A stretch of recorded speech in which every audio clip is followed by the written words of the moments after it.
Hello and welcome back. This is Captain Mikey. Today we are back for part 2 to play RMS Exterior.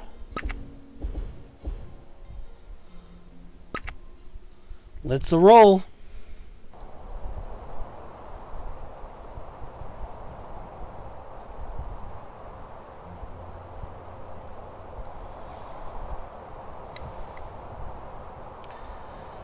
This is the compass platform. The platform offered a high place centered on the ship from which readings could be taken on the compass, free from the heavy magnetic interference of the ship's steel. Yes, that is true. It's kind of high up there. Fan trunk supplied air to fans for boiler room number 3. Kind of peer down in there a little bit. So right now we're amidships.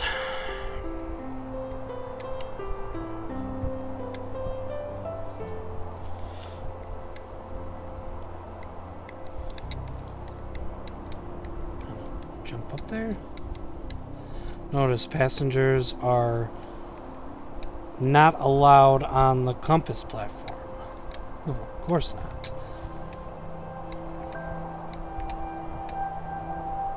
Ooh. Nice.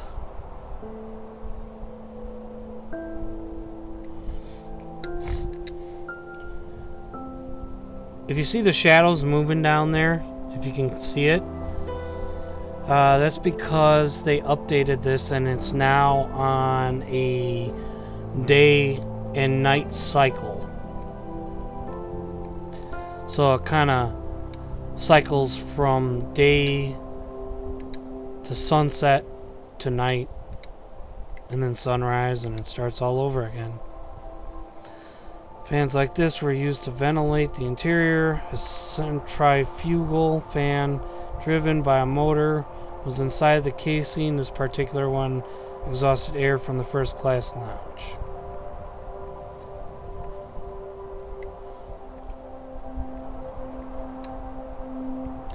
If we were on Titanic and it was sinking, the ship would break apart right here. Right where I'm standing.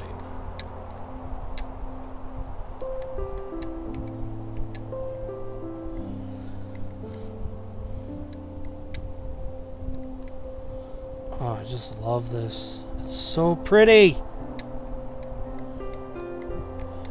These sets of Welland davits you see on HMHS Britannic were not a feature of the ship as a passenger liner. With the exception of the 2 traditional davit sets, all lifeboats were to be stacked on platforms and serviced by gantry davits. This would have left the first class promenade entirely free of clutter. Yep. Notice, passengers are not allowed beyond this point. Good to know. Ooh, the officer's mess.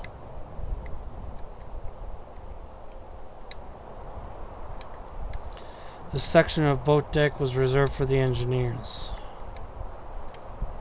Tank room. As a passenger ship, Britannic would have the barrier railings to divide classes on deck. Yeah, Titanic and Olympic had those too. This room contained lift machinery for a first class elevator that was added amidships. See, Titanic and Olympic didn't even have that.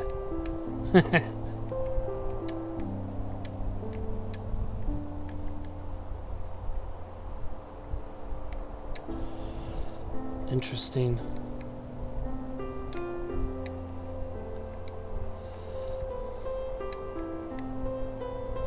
Ah. There we go.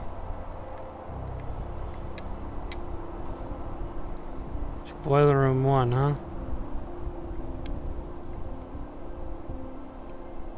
Nice.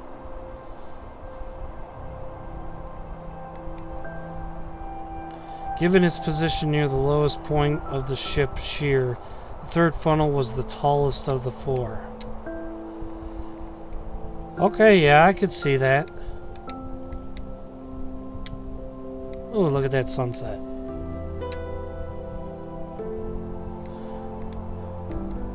Did you know these sets of whistles on the third and fourth funnels were fake? Only the whistles on the first two funnels had any function at all.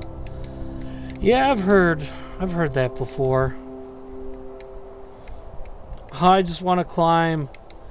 I just want to climb the funnels. I want to climb the funnels.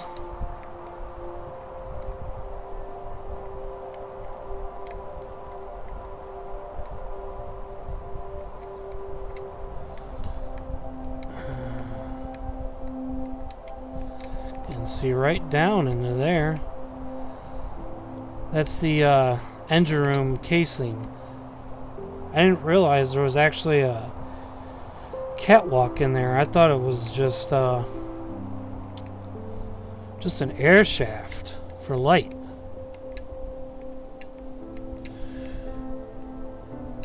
This particular thermo tank delivered hot air to crew quarters for stewards, waiters, and cooks. Interesting.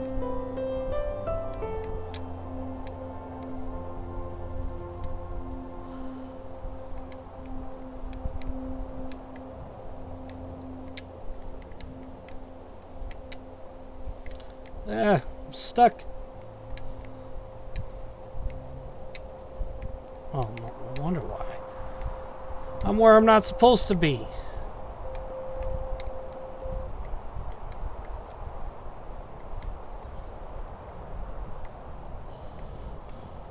Aft grand staircase dome cover. Ventilation trunk for first, second class galleys.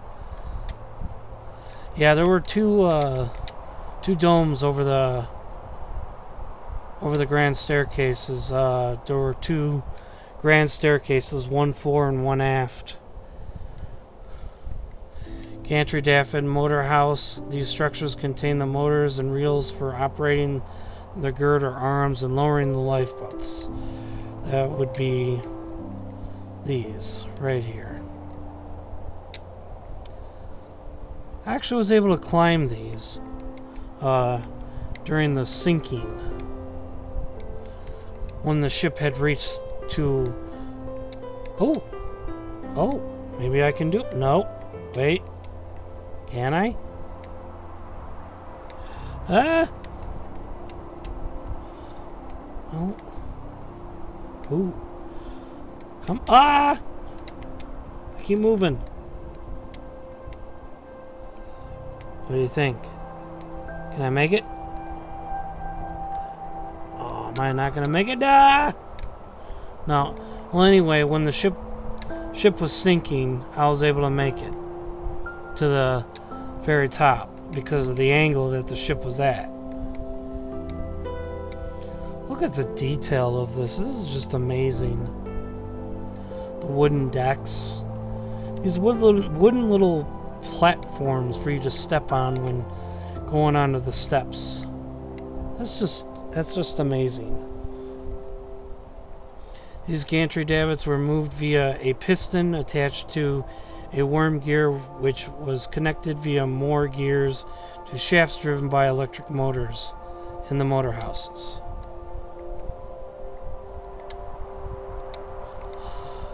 So right now we are over by the fourth funnel, which is the dummy funnel.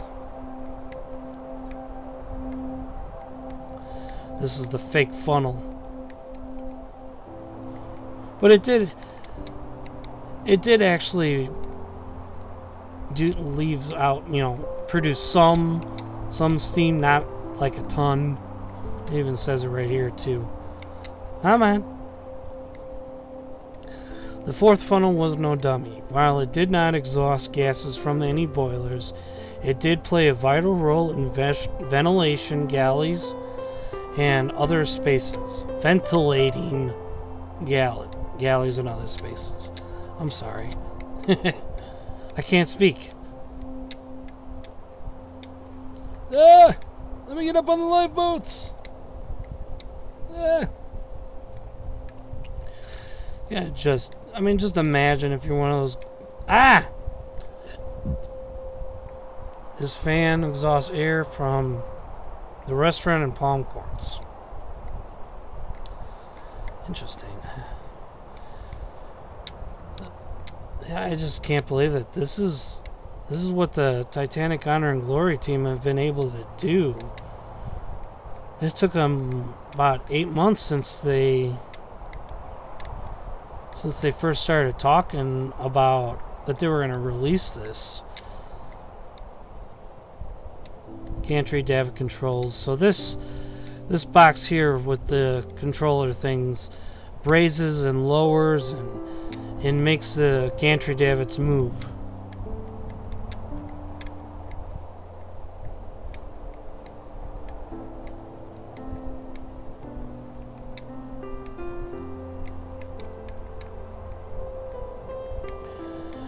But yeah, anyway, they said last November when they released right before they released a 12-minute sinking, like final moments of the ship, they stated that they were going to come out with a Britannic experience where you could roam the decks in standard version and in VR as she sinks in real time, which I thought was great. And it is. This is definitely worth it. Elevator gear house contains lift equipment for second class. This section of the boat deck was reserved for second class. Second class entrance.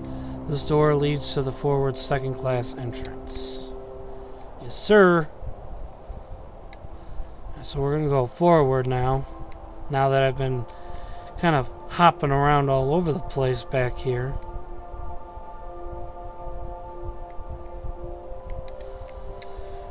Go for... Ooh!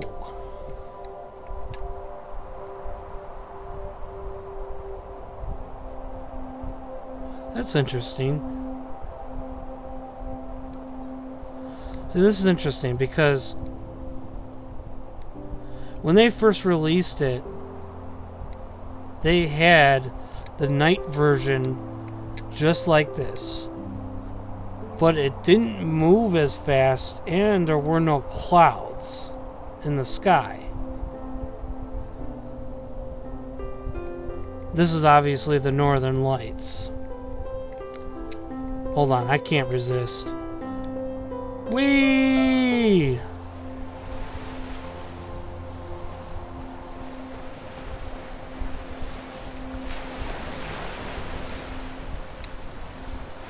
Yes, you can actually jump off and play Jesus here. That's what I like about this. Unlike other games. I won't say specific games, but games where you fall off and then you fall through the ocean and you die. And you just fall into a white abyss. Oh, watch the sunrise.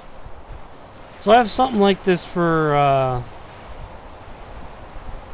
my desktop icon shot or image. I can't speak.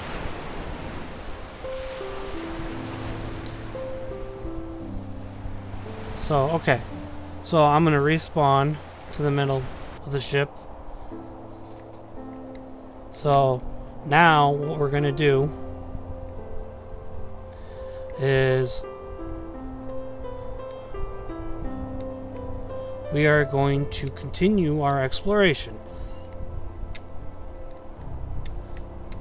Forward first class entrance, also called the Grand Staircase. You could access decks as low as F deck from here. I think I've read that one already. This section of the boat deck was reserved for officers. Unlike the two that were on Olympic and Titanic, Britannic had 3 expansion joints along her superstructure. and a fourth over the aft well deck.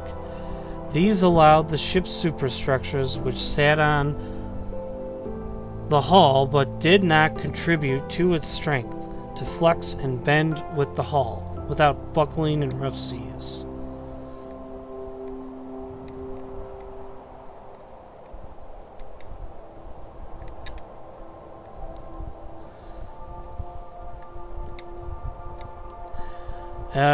Elevated Bradfield insulator used in connecting the wireless equipment to the antenna strung between the two masts. So this would be the wireless apparatus wires that were connected. These would eventually break when Britannic hit the mine. The flexing of the hull, and with it moving so violently, it caused all the wires to whip and eventually just break.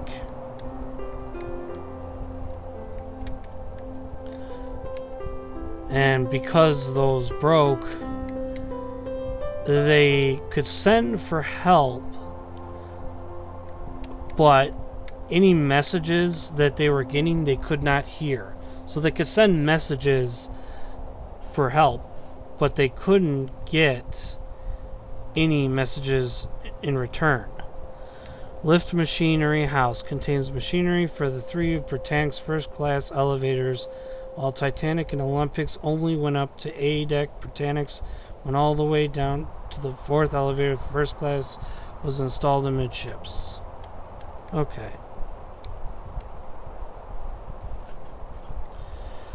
Forward grand staircase dome cover. This was the main stairwell.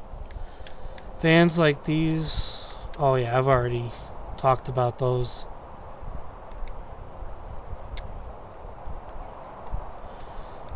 Yep, these are the fiddly grates.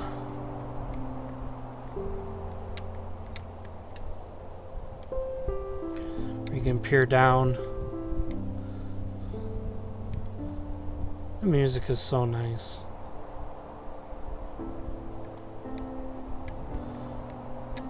So they also have them here.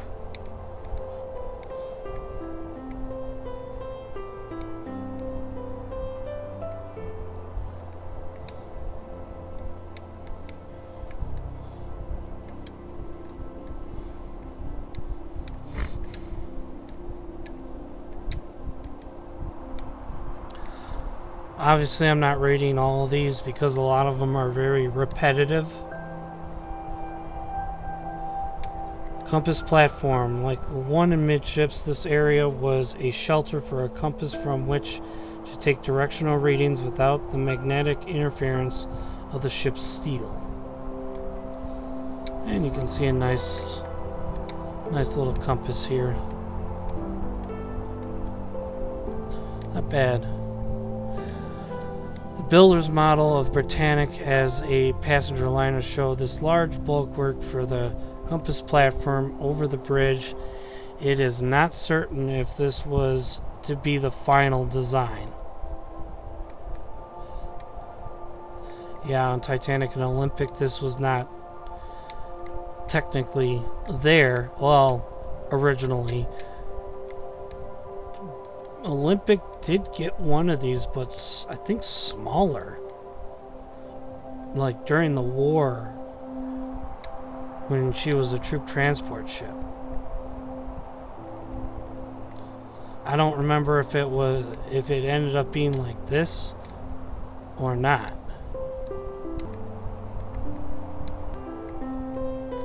There we go. Oh man, I just love the detailing of this.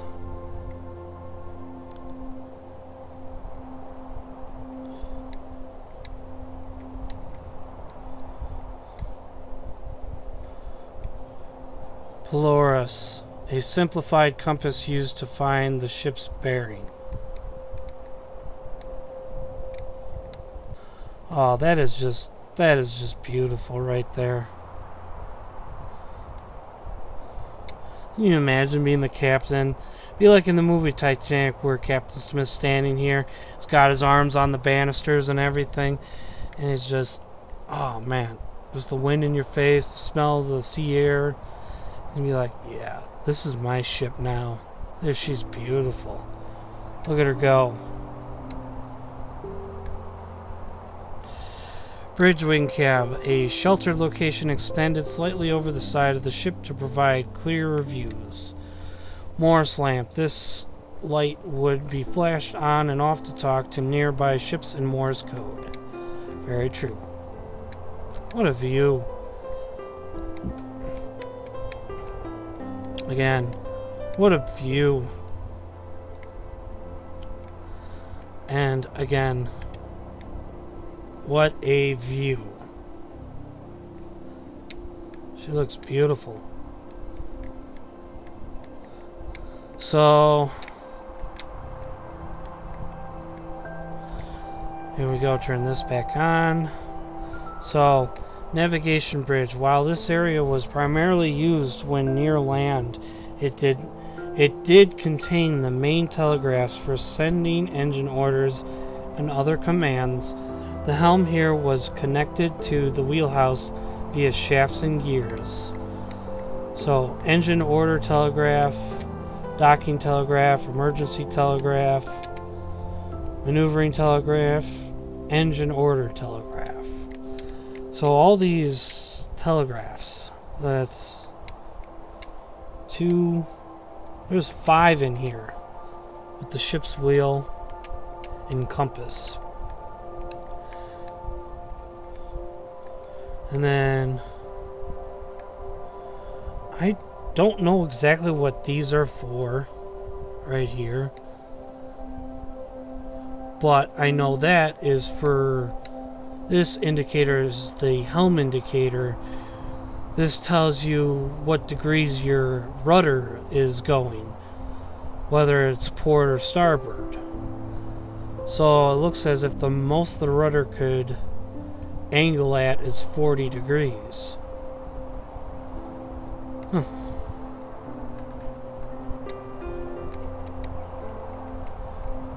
And then these are for the ship's whistles. You can blow the ship's whistles with that.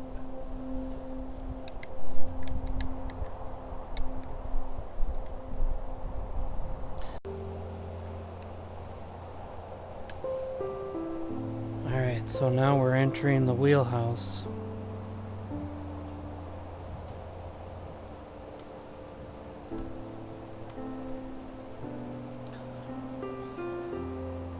Very nicely detailed.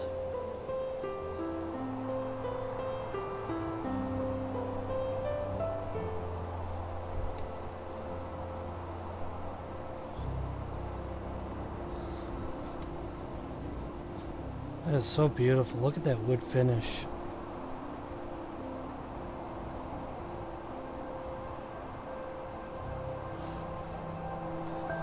Oh, the list meter tells you which way you're listing and how much you're listing.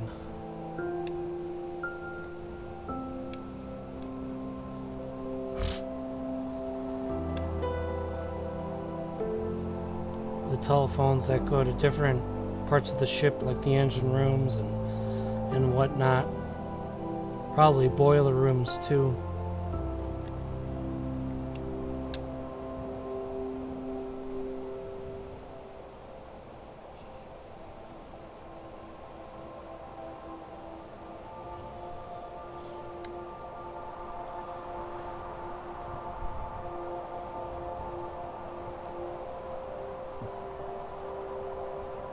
That's pretty cool.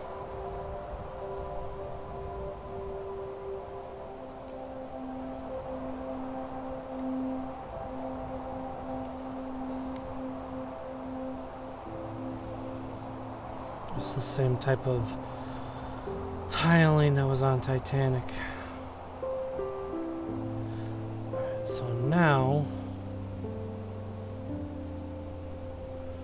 We are going to go down to A deck.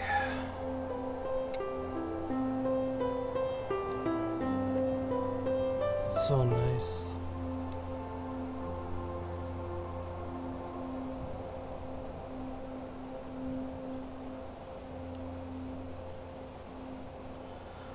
That is one beautiful view.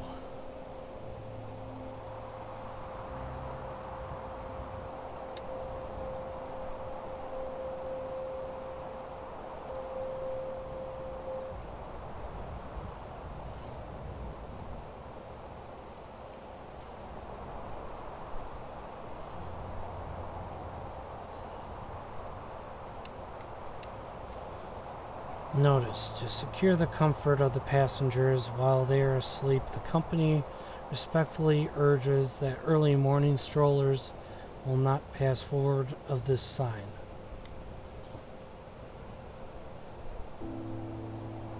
I'm going to avoid that door because that'll take you inside. This doorway leads to the forward grand staircase. You can explore that space as both a hospital ship and ocean liner by navigating to your main menu.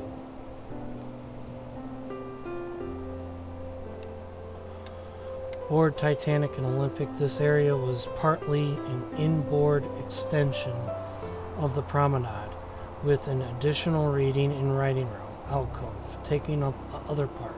On Britannic, this spot was walled in. The size of the reading and writing room was reduced and additional first-class cabins were added. The same would be done on Olympic later in her career. Back to the pretty sunset.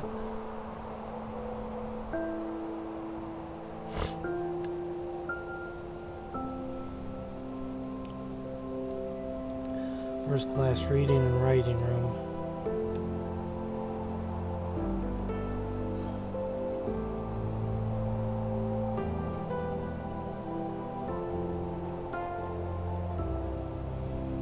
First-class lounge.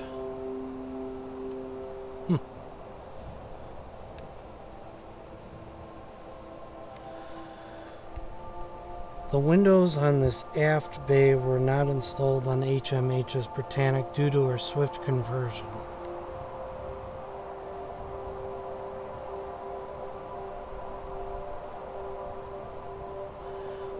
This stairway will lead you up to the boat deck. Hey. There's one on the other side too. Through here is the aft lounge corridor. The A-deck promenade was entirely for first class. Of course.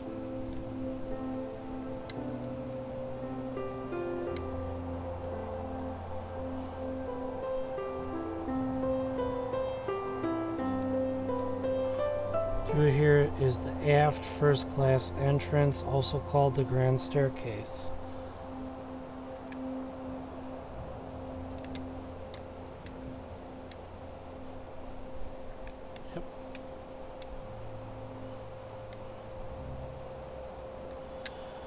Unlike the two that were on Olympic and Titanic, Britannic had 3 expansion joints. I think I already read this. Yeah.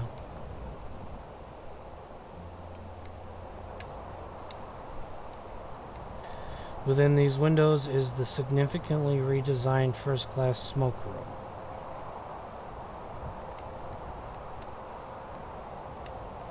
You can kind of see in there.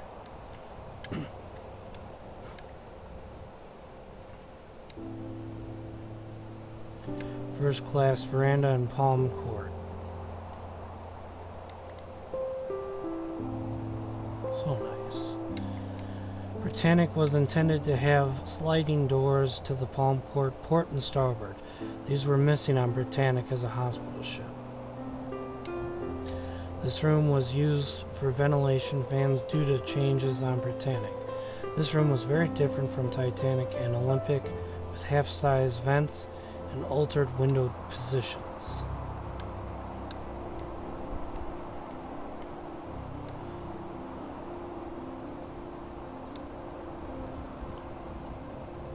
Call vents like these provided simple ventilation for various rooms below. The main mast.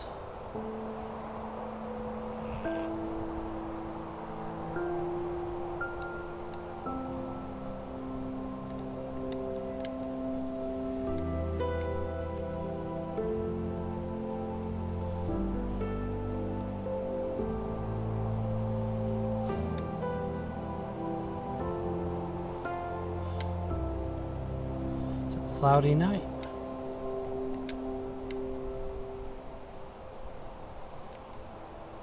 I love the detail on this model. It's incredible. I keep saying it over and over again.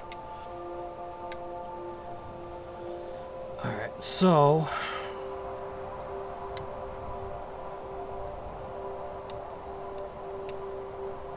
this stairway was not on Titanic, but was added to Britannic in the design phase and installed on the Olympic later in her career.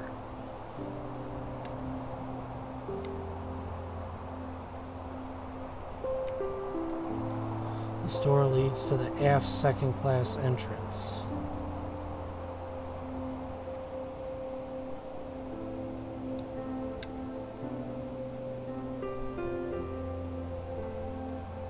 That's cool.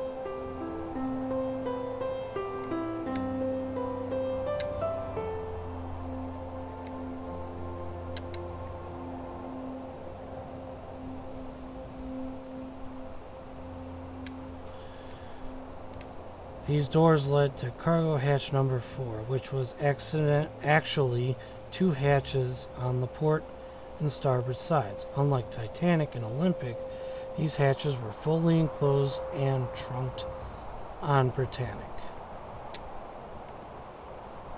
Okay. Second class smoke room.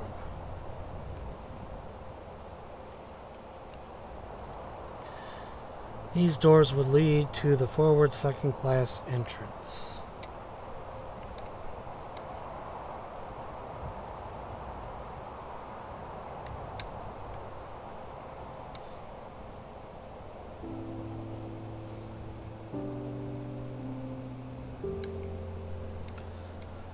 The fourth expansion joint was added after Britannic's aft well deck was enclosed in order to offset the additional rigidity created by this structure. And we'll be going underneath here pretty soon. As a passenger ship, Britannic would have had barrier railings to divide the classes on deck.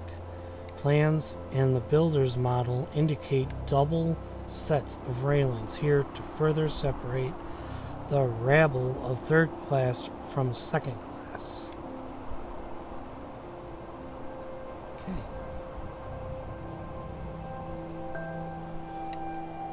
Cargo winch used to lower and raise cargo through the hatches. Cargo hatch number 5.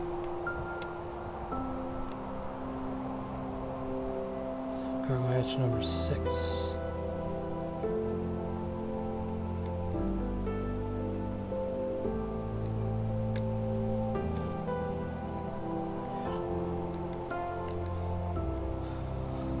So this is all pretty much the same right here.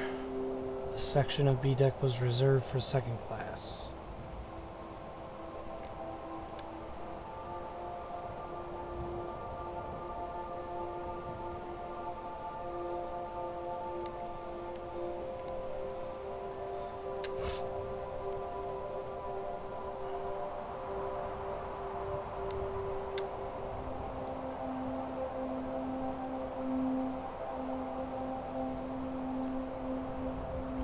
Notice, second class passengers are not allowed abaft this.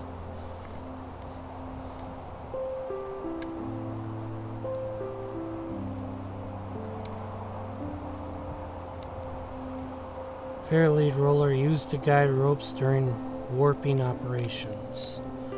Wire reel, a spool of wire for use in warping the ship during docking.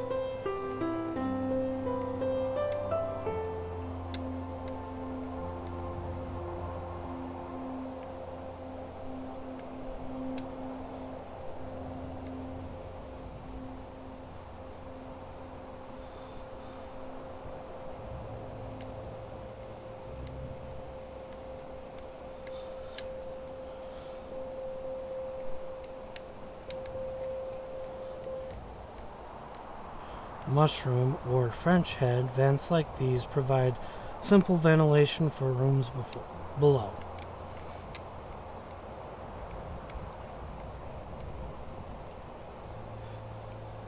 Doors on the bases of the cranes granted access to the motors and spools of the cable inside.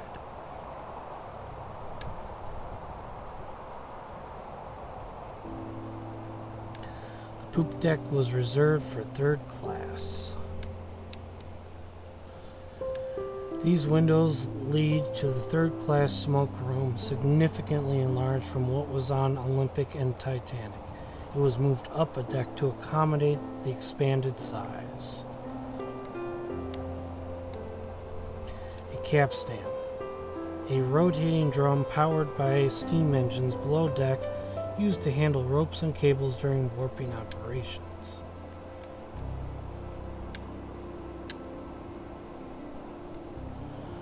Mooring bit. Used to secure ropes and other lines during docking or other operations.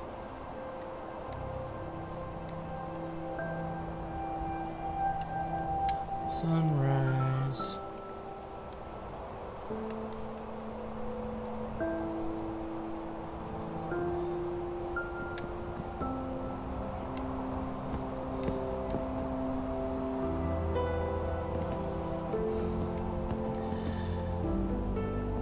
As a passenger liner, Britannic would have had no need for the temporary morgue, freeing up space for the third-class passengers.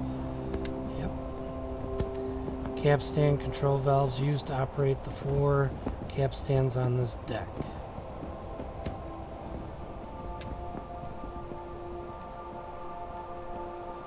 To port and starboard are the skylights for the steering engine room.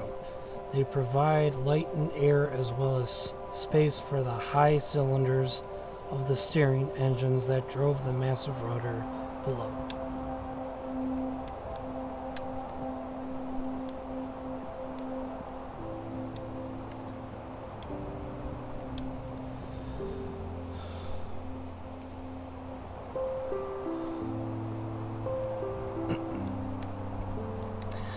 The 2 fans on this side of the poop deck are not confirmed by any visual evidence, but they are listed on Britannic's specification book as 2 10-inch Sirocco fans for exhausting air from the ship's hospital and infectious hospital. They may have been a feature exclusive to an RMS Britannic.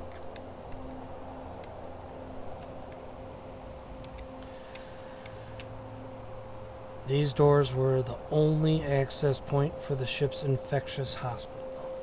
Okay.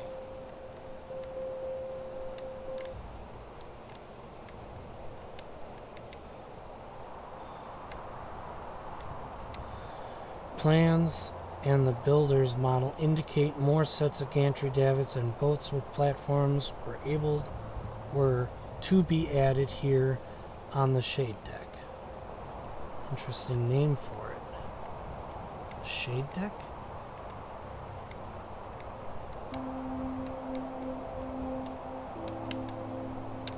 Ooh. Well, that's new. I've never seen that before. Interesting.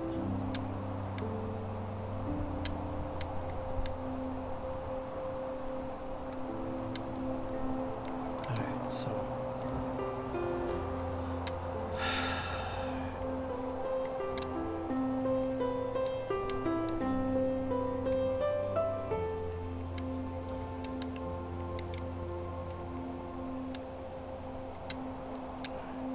it's like a maze over here.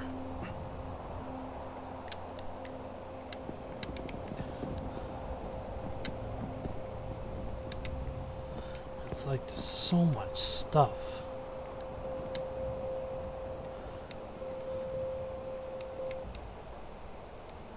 This huge cowl vent provided ventilation for the propeller shaft tunnels far below via an escape hatch. Oh. Interesting.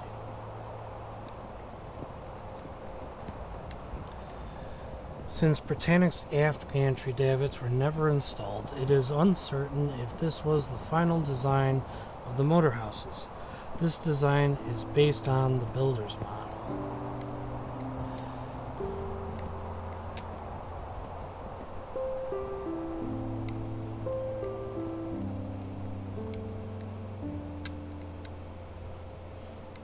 Notice passengers are not allowed on docking bridge. That's right. This here is the docking bridge. The docking telegraph, engine order telegraph. The docking bridge allowed for easier navigation while in port and docking at piers. The helm had a direct connection to the steering engine. Other instruments here included a compass, telegraphs, and telephone.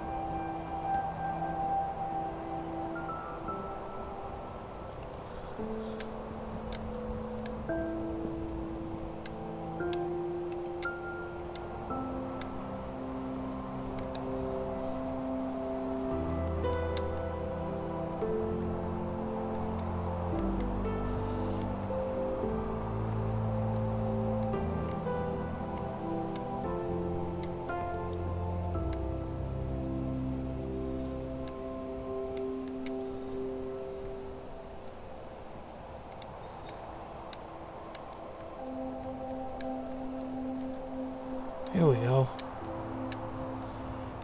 Here's the Easter egg.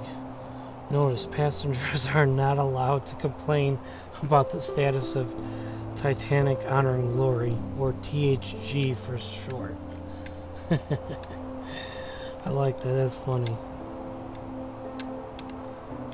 Okay, am I stuck now? Okay, I got it. So yes, we are at the stern of the ship right now.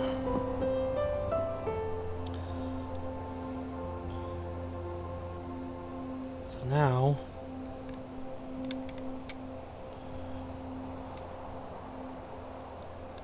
third class entrance.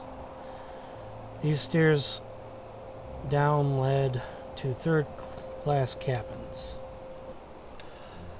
Hospital on Titanic was located on D deck near the galleys. It was moved much further aft on C deck for Britannic. Yep.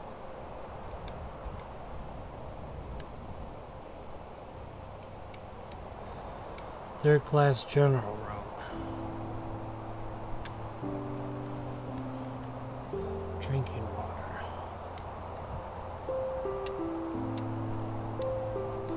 That's pretty interesting.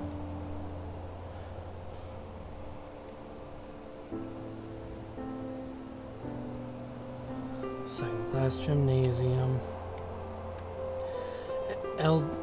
The aft well deck was reserved for third class passengers. Notice, third class passengers are not allowed on this deck. Well, I thought they were. It says it right here.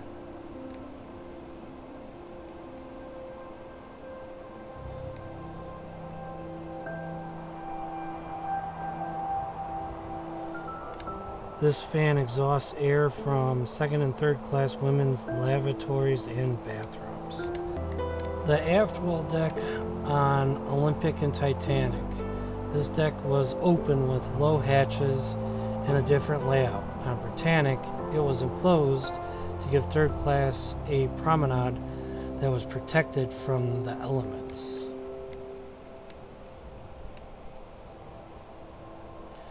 Electric winch likely used for warping operations along with the two low rollers on the deck.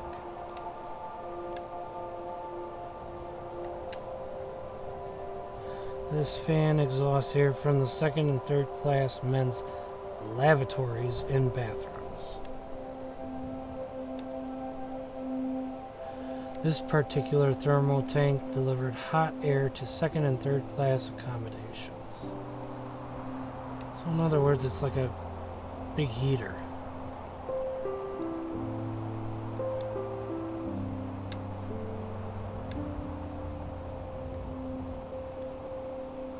There's a big wrench.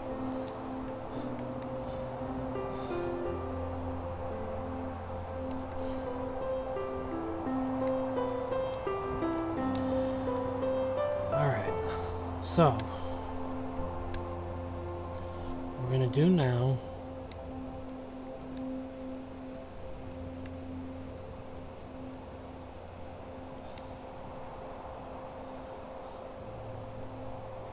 is we're going to go forward. I'll go up to the navigation bridge here first, real quick. So I'll turn that off. And this is what it looked like at night. All lit up.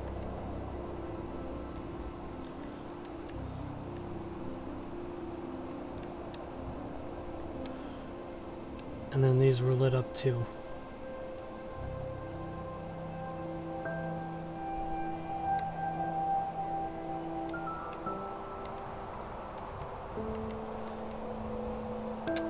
Is anything lit up over here?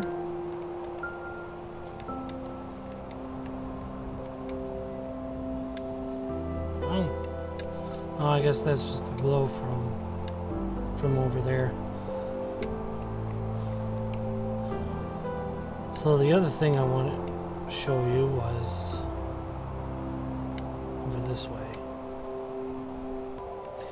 It's the same sign as that was before on the aft deck, just in a different spot. Notice passengers are not allowed to complain about the status of THG. So same thing, just different spot.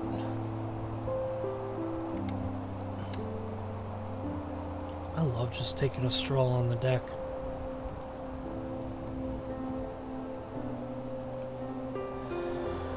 Okay, so now we'll go down to B deck real quick.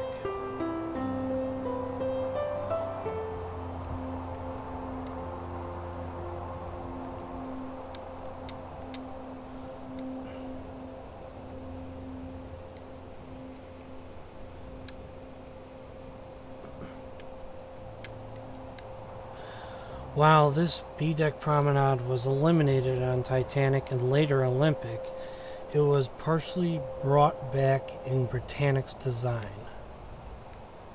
Yes.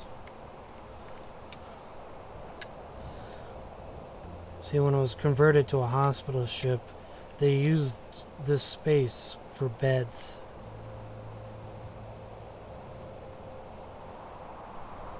First class entrance. There's just got the notice, which I've already read this sign before. These doors lead to the forward grand staircase. You can explore that space. Yeah, I've already read that. And then, of course, it's the same thing on the other side.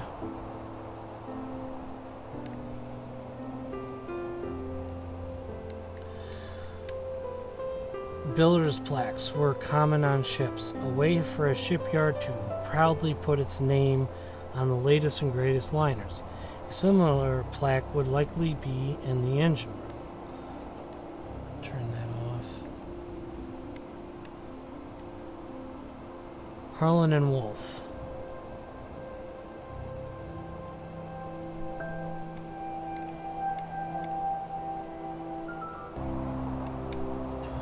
Notice, passengers are not allowed forward of this.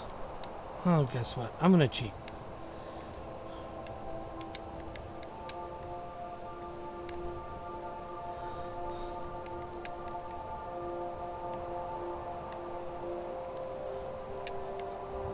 That is so nice. The face of the ship.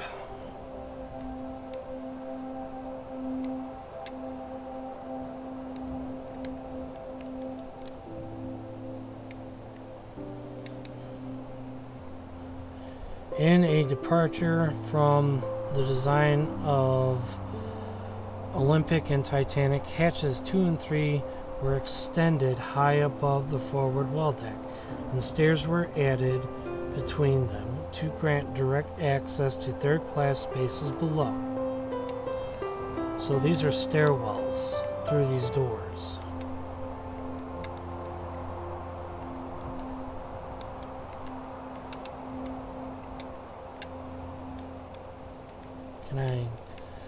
Get up there.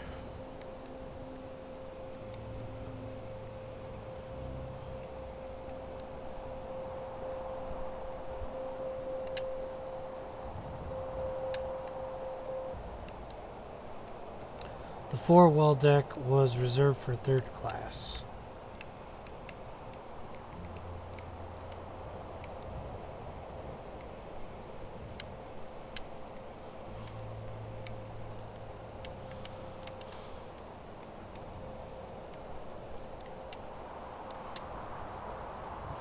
Cargo winches used to lower and raise cargo through the hatches. Yes. Yes, yes, yes.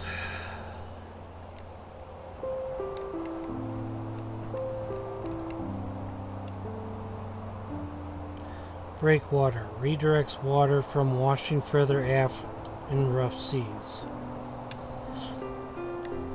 I just learned something new. I always wondered what that was. Cargo hatch number 2.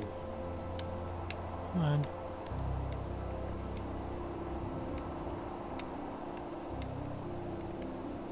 Cargo hatch number 3. Yeah, I'm on the cargo hatches. Crew galley skylight.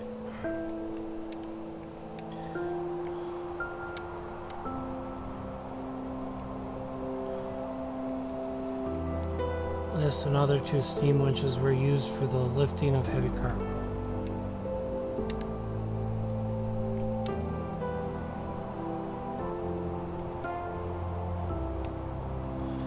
Kedge anchor, used to warp the ship when movement is needed in tight spots. It was deployed by lowering it to a lifeboat and dropping it overboard in the needed location.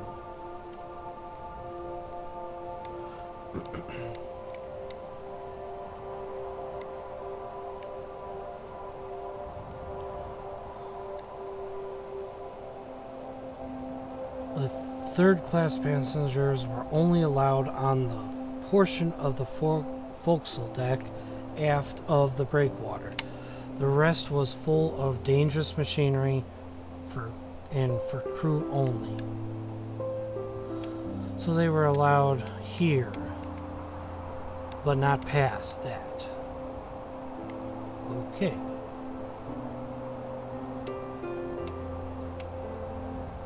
That is so pretty. Foremast. The ship's crow's nest was located high above the deck on this mast, and the nest was accessed via a door on sea deck and climbing a ladder up the inside of the mast. A derrick was attached to the aft side of the mast for lifting cargo. Oh, that's what that's for. I've always wondered what that was. Well, again, I learned something new. And that's where the crow's nest is. Right there. So, pretty soon here we're going to go to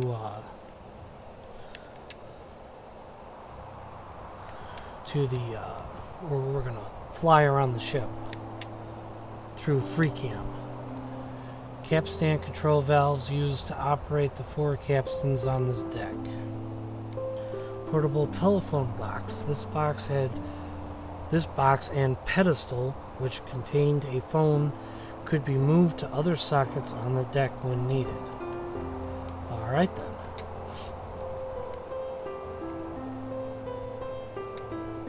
Cargo hatch number 1. I think I've seen this one. Yep.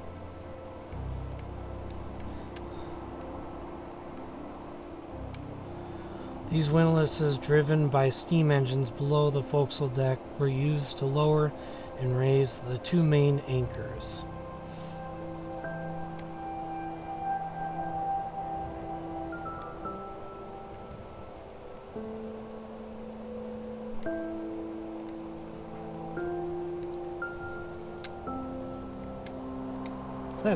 Is that a hatch? I never realized there was a hatch.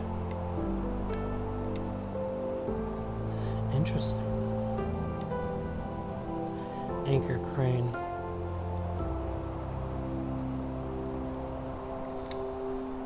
This was one of the 3 main anchors on the Olympic-class ships. The center anchor was kept in this well and deployed using the anchor crane directly aft. This was a difficult process and was rarely done. Oh, I'm gonna do it. 1, 2, 3. No, I'm not. Yeah, I think you knew where I was about to go there, but no. Turn those off for a second. That is just, this is just incredible.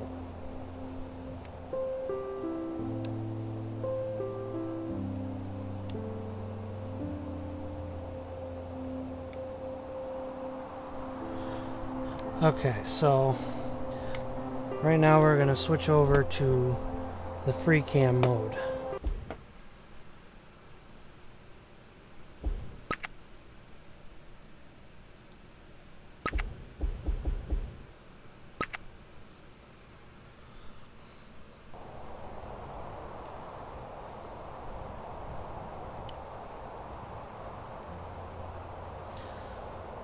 And this is free cam mode.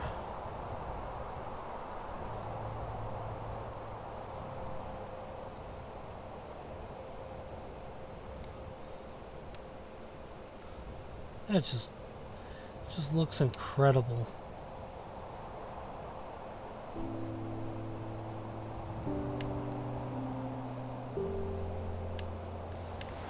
Oh! Whoa! I'm underneath the water.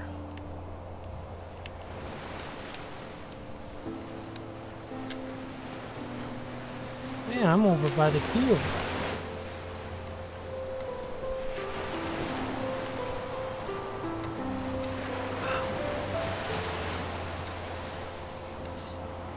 Huge.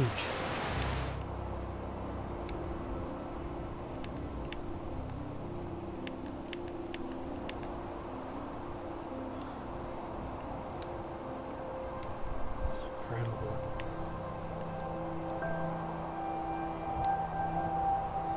So,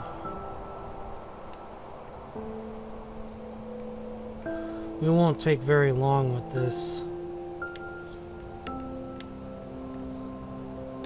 Because it's free cam and we've pretty much seen all this.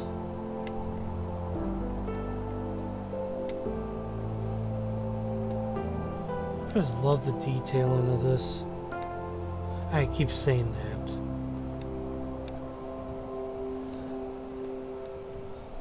And the Olympic class, man. The Olympic class is crazy.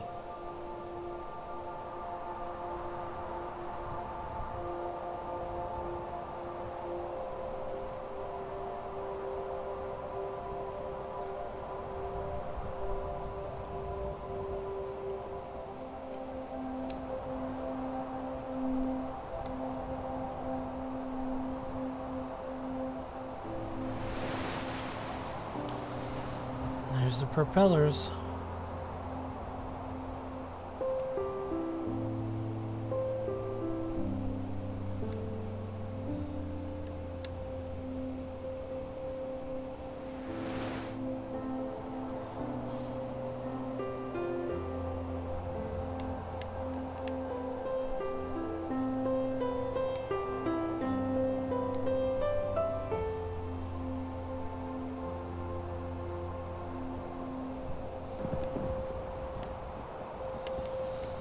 So let's see, we got the White Star flag right there.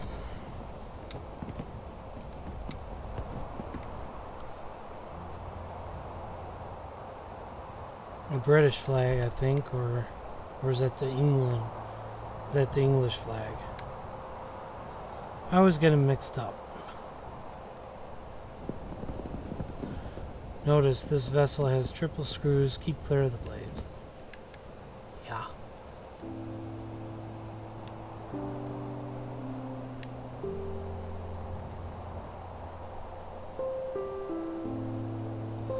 Let's just admire this.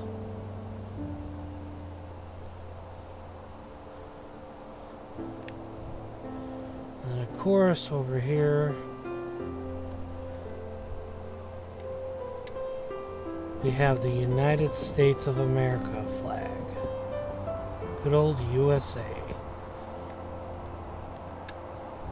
Oh wow, look at the shadows on the water of the ship.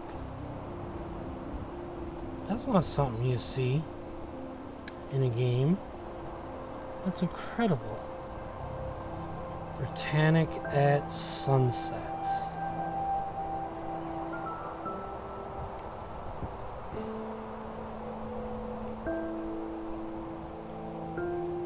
This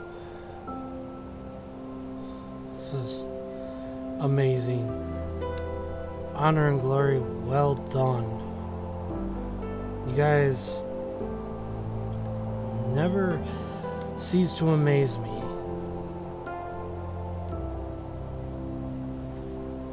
The work you guys do is just stunning.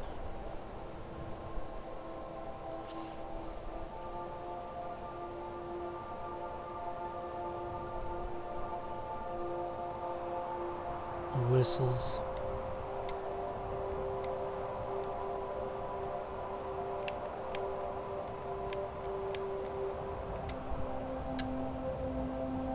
Oh, look, you can see the stars.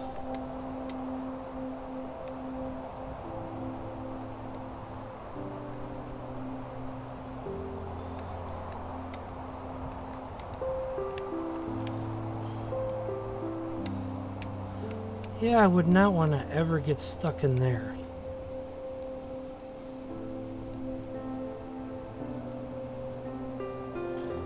Oh. If that isn't quite the sight to see.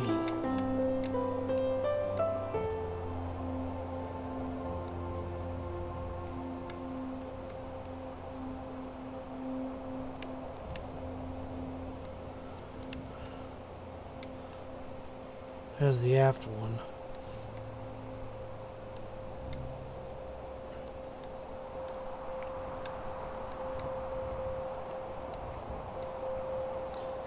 Let's get a nice look at this in the dark.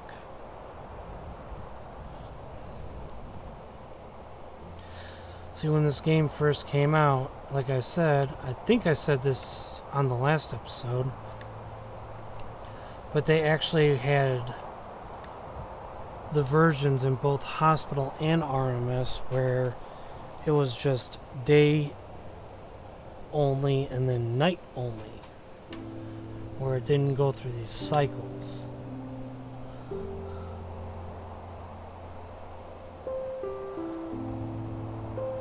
If the guys at Honor and Glory see this, that would be pretty interesting if you could implement, like, you know, weather, like bad weather, stormy seas and whatnot, and storms and squalls and whatever you could throw. That would be really cool, just to see the ship pitch and heave and whatnot. It'd be real lifelike. But I don't know if the Britannic ever went through any major storms when she was a hospital ship.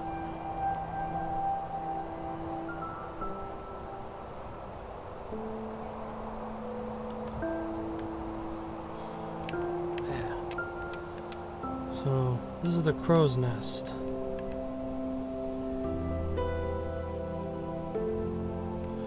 And that's where they would climb the ladder right there.